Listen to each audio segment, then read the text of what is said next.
నమస్కారం. భారతీయ పండుగలలో అత్యంత శక్తివంతమైన రాత్రి మహాశివరాత్రి. శివ అంటే మంగళప్రదమైన వాడు, రాత్రి అంటే విశ్రాంతి లేదా చీకటిని తొలగించేది అని అర్థం.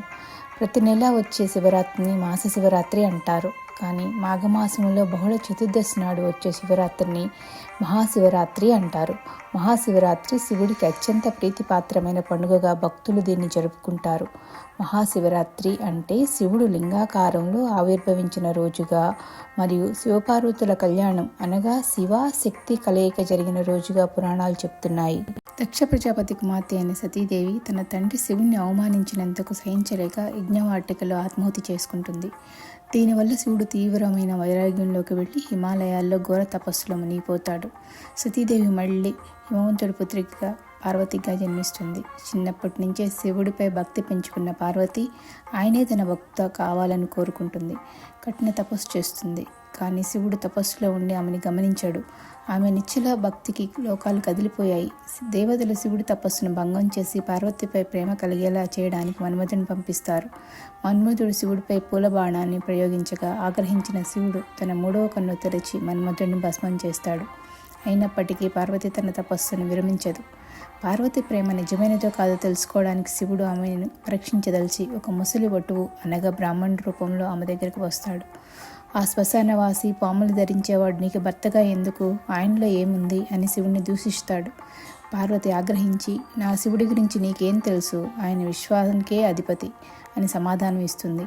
ఆమె దృఢ సంకల్పానికి మెచ్చిన శివుడు తన నిజ రూపంలో ప్రత్యక్షమై ఆమెను పెళ్లి చేసుకుంటానని మాట ఇస్తాడు. పార్వతి తన తపస్సు ద్వారా శివుడిని మెప్పించి ఆయనలో సగభాగంగా అర్ధనారీశ్వరుని రూపం పొందింది. మహాశివరాత్రి నాడు వీరి వివాహం హిమవంతుడి రాజధానిలో జరుగుతుంది. శివుడు నందిపై ఎక్కి భూత ప్రేత పిశాచ గణాలతో దేవతలతో కలిసి పెళ్లి కొడుకు ఊరేగింపుతో పెళ్లికి వస్తాడు. బ్రహ్మదేవుడు పురోహితుడిగా వ్యవహరించగా విష్ణుమూర్తి పార్వతీదేవికి సోదరుడిగా ఉండి కన్యాదానం చేసి అట్టహాసంగా శివపార్వతుల కళ్యాణం చేస్తారు. శివపార్వతుల కళ్యాణం కేవలం ఒక వివాహం మాత్రమే కాదు, అది ప్రకృతి మరియు పురుషుడి కలయిక. శివుడు లయకారుడు అనగా వైరాగ్యం, పార్వతి సృష్టికి మూలం అనగా గుహస్థాశ్రమం. వీరి కలయిక వల్ల లోకంలో సమతుల్యత ఏర్పడింది. మహాశివరాత్రి విశిష్టతను తెలిపే మరో ప్రసిద్ధ పురాణ గాథ. సృష్టికర్త అయిన బ్రహ్మ మరియు సృష్టిని రక్షించే విష్ణువు మధ్య నేనే ఈ విశ్వానికి మూల కారణం, నా వల్లే అంతా జరుగుతుంది అనే అహంకారం తలెత్తింది. ఈ వివాదం కాస్త యుద్ధానికి దారితీసి లోకాలు అల్లకల్లోలం అవుతుంటే ఆ వివాదాన్ని తీర్చడానికి పరమశివుడు ఒక అనంతమైన అప్రమేయమైన జ్యోతిర్లింగంగా అగ్నిస్తంభం రూపంలో వారిద్దరి మధ్య ప్రత్యక్షమయ్యాడు. ఆ స్తంభం ఏమిటో తెలుసుకోలేక దాని మొదలు మరియు చివర ఎవరు కనుగొంటే వారే గొప్ప అని వారు ఒప్పందం చేసుకున్నారు. విష్ణువు వరాహ రూపం దాల్చి భూమిని తొలుచుకుంటూ కొన్ని వేల ఏళ్ల పాటు పాతాళం వైపు వెళ్ళిపోయాడు. ఎంత వెళ్ళినా ఆ లింగం అడుగు భాగం దొరకలేదు. పరమాత్మ శక్తికి అంతులేదని గ్రహించిన విష్ణువు తన గర్వాన్ని వదిలి తిరిగి వచ్చి తన ఓటమిని అంగీకరించి శివుడికి శరణు కోరాడు. బ్రహ్మ హంస రూపంలో ఆకాశం వైపు ఎగిరి వెళ్ళాడు. ఎంత ఎగిరినా పైభాగం కనిపించలేదు. కానీ వెనుతిరగడం ఇష్టం లేక ఒక అబద్ధం చెప్పాలని నిర్ణయించుకున్నాడు. బ్రహ్మ పైకి వెళ్తున్నప్పుడు శివుడి శిరస్సు నుండి కిందకు జారిపడుతున్న ఒక కేతకీ పుష్పాన్ని అనగా మొగలి పువ్వును చూశాడు. బ్రహ్మ ఆ పువ్వుని అడిగి నేను లింగం అంచును చూశానని విష్ణువు దగ్గర సాక్ష్యం చెప్పు అని ఒప్పించాడు. అక్కడే ఉన్న ఒక ఆవును కూడా తన అబద్ధానికి సాక్ష్యంగా ఉండమని కోరాడు. తిరిగి వచ్చిన బ్రహ్మ నిన్న శిఖరాన్ని చూశాను, దానికి ఈ పువ్వే సాక్ష్యం అని అబద్ధం చెప్పాడు. ఆవు తన తలతో అవును అని సైగ చేసింది. కానీ నిజం తెలిసిన ఆవు తన తోకతో కాదు అని కూడా చెప్తుంది. బ్రహ్మ అబద్ధానికి ఆగ్రహించిన శివుడు జ్యోతిర్లింగం నుండి ప్రత్యక్షమయ్యాడు. అబద్ధం చెప్పినందుకు భూలోకంలో బ్రహ్మకు ఎక్కడా గుడులు పూజలు ఉండకూడదని శపించాడు. అబద్ధపు సాక్ష్యం ఇచ్చినందుకు శివ పూజకు మొగలి పువ్వు అనర్హం అని శపించాడు. నూడితో అబద్ధం చెప్పినందుకు ఆవు ముఖం అశుభమని, నిజం చెప్పిన తోక భాగం శుభప్రదమని పేర్కొన్నాడు. పరమశివుడు బ్రహ్మ విష్ణువుల అహంకారాన్ని పారద్రోలి ఇలా జ్యోతి స్వరూపంగా ఉద్భవించిన సమయం అర్ధరాత్రి నిశీధకాలం. సూర్యాస్తమయం నుండి సూర్యోదయం వరకు ఉన్న కాలాన్ని 15 భాగాలుగా విభజిస్తే అందులో 8వ భాగాన్ని నిశీధకాలం అంటారు. ఇది సాధారణంగా అర్ధరాత్రి 45 నుండి 50 నిమిషాల పాటు ఉంటుంది. అందుకే ప్రతి మహాశివరాత్రి రోజున అర్ధరాత్రి 12 గంటల నుండి 1 గంటల మధ్య ఉండే సమయాన్ని లింగోద్భవ కాలం అంటారు.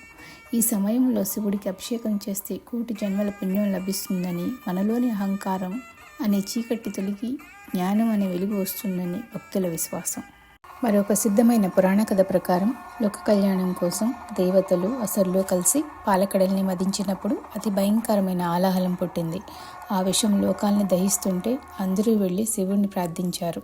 దయామయుడైన శివుడు ఆ భయంకరమైన ఆలాహలాన్ని తన అరచేతిలోకి తీసుకుని లోక కళ్యాణం కోసం సేవించాడు. ఆ విషయం కడుపులోకి వెళితే లోపల ఉన్న జీవరాశికి ప్రమాదమని పార్వతీదేవి ఆ విషయం కంఠం దిక్కకుండా ఆయన కంఠాన్ని గట్టిగా నొక్కిపట్టింది. దీనివల్ల ఆ విషయం ఆ గొంతులోనే ఉండిపోయి ఆయన గొంతు నీలం రంగులోకి మారింది. అలా శివుడు నీలకంఠుడయ్యాడు.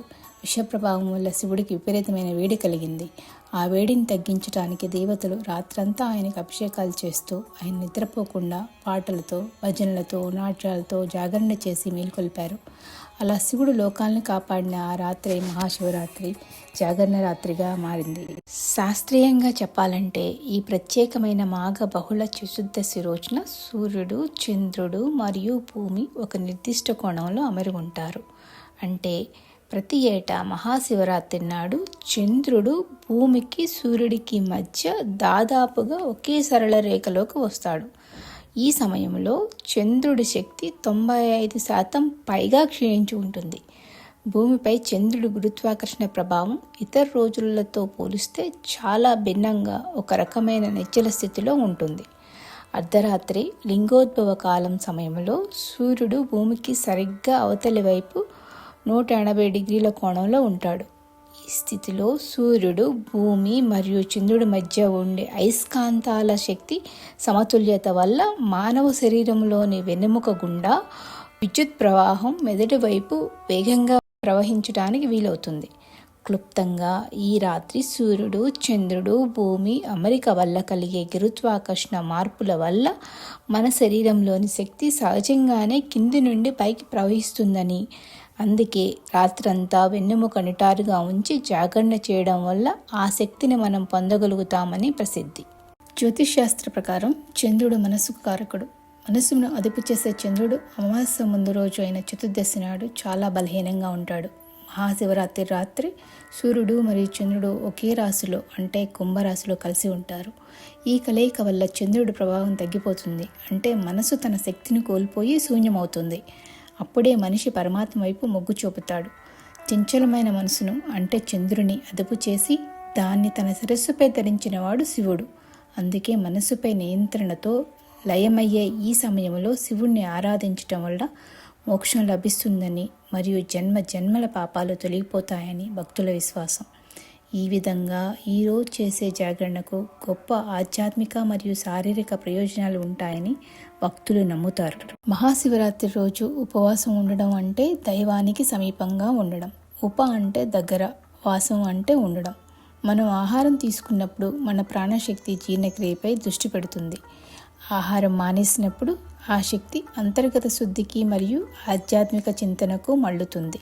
ఇది మనస్సును అదుపులో ఉంచుకోవడానికి సహాయపడుతుంది. ఆహారం మన స్వభావాన్ని ప్రభావితం చేస్తుంది. అతిగా తినడం వల్ల సోమరితనం అనగా తమోగుణం లేదా అధిక ఆవేశం అనగా రజోగుణం కలుగుతాయి. ఉపవాసం వల్ల శరీరంలో ప్రశాంతత, పవిత్రత అనగా సత్వగుణం పెరుగుతుంది. మహాశివరాత్రి చలికాలం ముగిసి వేసవికాలం మొదలయ్యే సంధికాలం. ఈ సమయంలో జీర్ణశక్తి మందగిస్తుంది.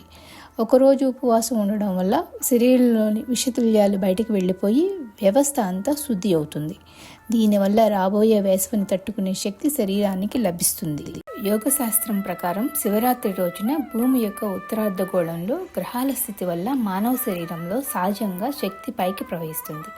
మన వెన్నెముకలో సెరెబ్రోస్పైనల్ ఫ్లూయిడ్ అనే ద్రవం ఉంటుంది. సాధారణంగా ఈ ద్రవం వెన్నెముక అంతటా సమానంగా ఉంటుంది. కానీ శివరాత్రి రోజున రాత్రి ఉండే గ్రహస్థితి వల్ల ఈ ద్రవం మెదడు వైపు ఎక్కువగా ప్రవహించడానికి ప్రకృతి సహకరిస్తుంది. పొట్ట ఖాళీగా ఉన్నప్పుడు ఈ శక్తి ప్రవాహం మరింత సులభంగా జరుగుతుంది. ఇది ధ్యానానికి ఎంతో అనుకూలంగా ఉంటుంది. వెన్నెముక నిటారుగా ఉంచినప్పుడు ఈ ప్రక్రియ చాలా వేగంగా సమర్థవంతంగా జరుగుతుంది. ఒకవేళ పడుకుంటే ఈ శక్తి ప్రవాహానికి అడ్డంకి ఏర్పడి ప్రకృతి ఇచ్చే ఈ అదనపు శక్తిని కోల్పోతామని యోగశాస్త్రం చెప్తుంది.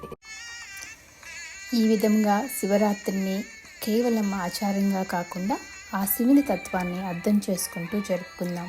అందరికీ మహాశివరాత్రి శుభాకాంక్షలు. ఓం నమః శివాయ.